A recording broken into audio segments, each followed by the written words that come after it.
Hello YouTube, it's the Dbtgamer Show, Super Mario RPG review, Legend of the Seven Stars, episode 154, part 3. In the last part, I talked about special moves and that sort of thing.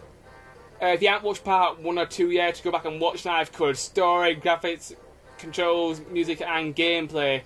Now let's pick up that door. I'm just finished talking about my views on the characters and their special moves. Now I'm going to talk about some other stuff. The next thing I want to talk about is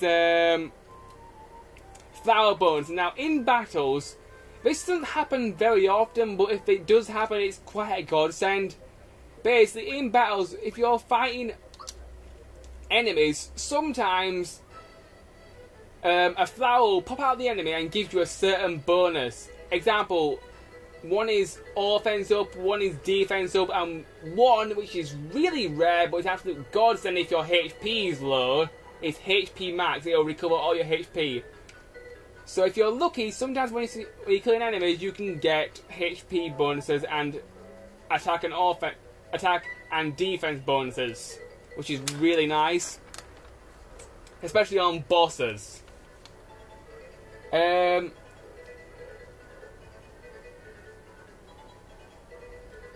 This game also has status effects, and some of the status effects can be really, really weird. I mean, one of the weirdest status effects is Scarecrow and Mushroom Eyes.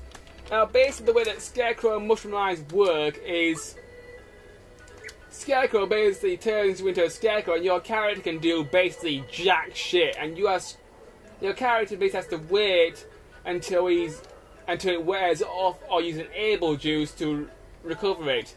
Now, when I play Super Mario RPG, I always equip every character with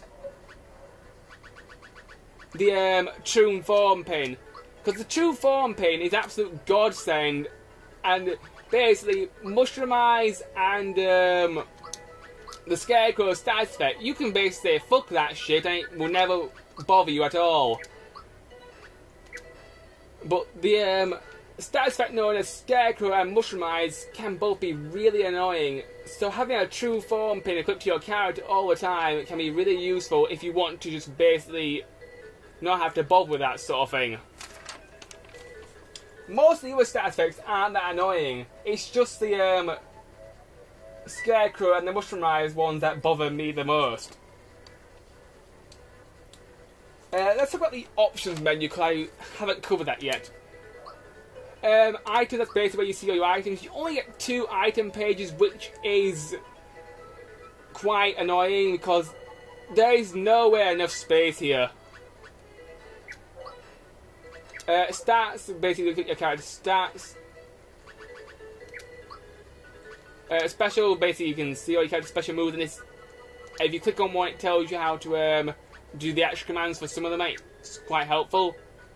Equipment is where you change your equipment. There's lots of different equips in the game. Each character basically can hold 3 equips. You've got a weapon, armor, and an accessory. One of the best accessories in the game is the Cortex Charm. You get it after defeating a secret boss, and this basically doubles your attack power for everything in the game. Special moves, attacks, and items. But one of my favourite equips is definitely the True Form pin. It basically just lets you give a big middle finger to the stupid Scarecrow status effect, which can be really annoying. There's lots of other accessories like the jump pin, which lets you jump on any enemy you want without having to bother about the spikes and stuff like that. So there's a lot of different equips, and you can change them up and sort of how you want to make your own character very unique, I suppose. I just like using the True Form pin a lot because I don't like the Scarecrow status effect.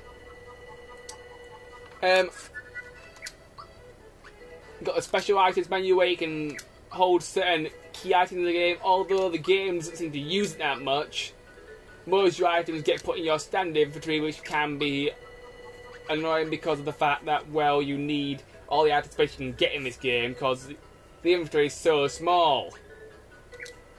You got the map, which basically lets you figure out where you need to go next, which is really useful.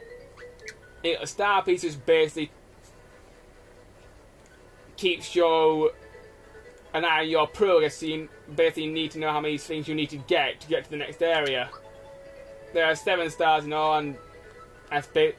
And once you get to all 7 stars, you can beat the game. The switch also lets you switch characters. You have to go about this game, all the different enemies. A lot of the enemies throughout the game do get different colours, and they become stronger. Example, you can find hyper Goombas and different coloured Goombas, and the different coloured ones are usually stronger than the average Goomba. The other thing about this game are definitely the bosses. Some of the bosses can be really hard, and some of them can be really easy. One of the hardest ones is the secret boss, which is an absolute nightmare to beat. Fucking Curex. Oh god, Curex is hard. There are very few ways that you can beat Curex. Most of the time I end up using Mallow and Peach and Mario. The reason why I use Mallow is because while he's quite useless after you get Peach, he has quite a lot of weather attacks which can inflict quite a lot of damage on him because he has several weaknesses regarding elements. And also he can heal people as well. So, in conclusion, the bosses can be either really hard or really easy, just depending on which one you're fighting. And that's basically all the good stuff I can think of about this game, YouTube. Let's go on my complaints. Excuse me. Anyway, my complaints about Super Mario RPG Legend of 7 Stars for the Super Nintendo and the Wii Virtual Console. There isn't really that much to complain about. This is a very good game. Though I only have 2 complaints in this game. Complaint number 1. Throughout the game is in sort of like a 3D sort of perspective, and sometimes the 3D can be a little bit confusing, especially in the undersea pirate ship dungeon, where you have to go through like a 3D maze, and it can be rather confusing to figure out where you need to go. And sometimes platforming can be difficult due to the game's perspective. But once you get used to it, you can sort of adjust to the games that adjust to it. But my biggest complaint about this game is the items menu. The items menu in this game is far too small. You get, I think, 40 item slots, and this is definitely not enough for what you want to do in the game. This wouldn't be such a big problem if there was a place to store items for later, like in Paper Mario. So most of the time when you're playing this game, you need to keep your items as low as possible. You know, only take the bare essentials and keep plenty of space free so you can carry all the stuff that you find in the dungeons. So my main complaint with this game is the item pockets aren't big enough, and it's really annoying because sometimes you have to drop out items throughout the game, and it can be really annoying. And certain items could be put into the important items box instead of having to be put into your normal items box. But other than that, Super Mario RPG is a very good game, and definitely worth buying, definitely worth playing. It's only 900 Wii points, and it's well worth it. I give this game a 4 out of 5. My next review will be Sonic Rush 2 for the DS. Until then, bye.